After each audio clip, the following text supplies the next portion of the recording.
Good evening, Emily Gramens with ABC News. For the first time, the Northern Land Council's 83 members have had the chance to meet and ask questions of their Executive Council about conflict of interest allegations engulfing the organisation. The NLC's leaders called the meeting today to brief members on an internal investigation sparked by a row over the rental costs of the council's Darwin offices. The NLC's leaders are still denying any conflict, but the federal government says there is and it must be dealt with.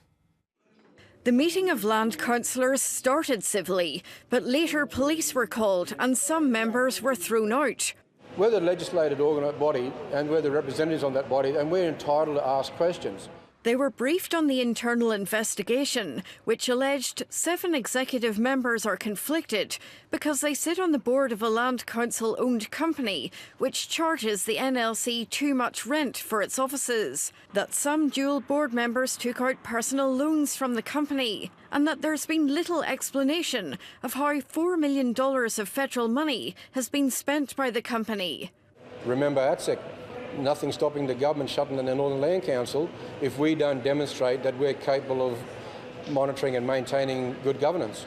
The executive members wouldn't speak, but have previously denied they're conflicted. And the allegations were rebuffed by the NLC CEO, who said the personal loans have been repaid and the $4 million was spent properly on projects to benefit remote communities. At the moment, there's evidence to say there is no conflict of interest.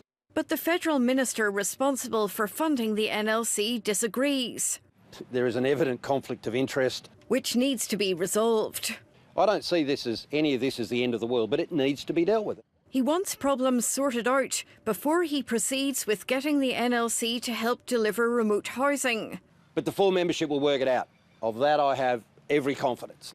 The NLC CEO thinks there could even be a coup on the executive at the full council meeting on Friday. That meeting called by the minister to try to resolve these issues. There possibly might be a spill.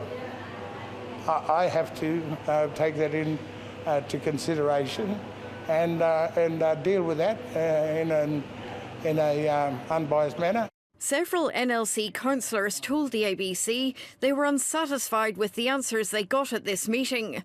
The minister's expecting a major battle at the next. This is a pretty tough political footprint, I tell you. It makes my job look like Sesame Street. A fight he'll be trying to take a back seat in. Jane Bardon, ABC News.